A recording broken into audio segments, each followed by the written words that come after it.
You ask Tiger to calculate. This deals with linear inequalities with one unknown.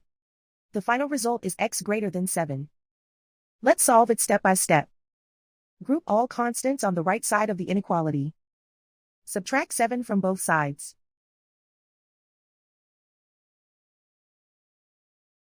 Simplify the arithmetic.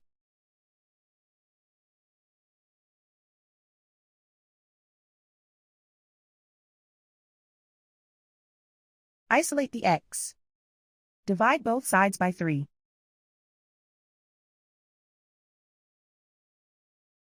Simplify the fraction.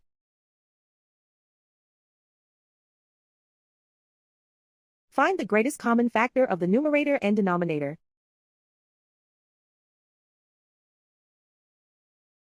Factor out and cancel the greatest common factor.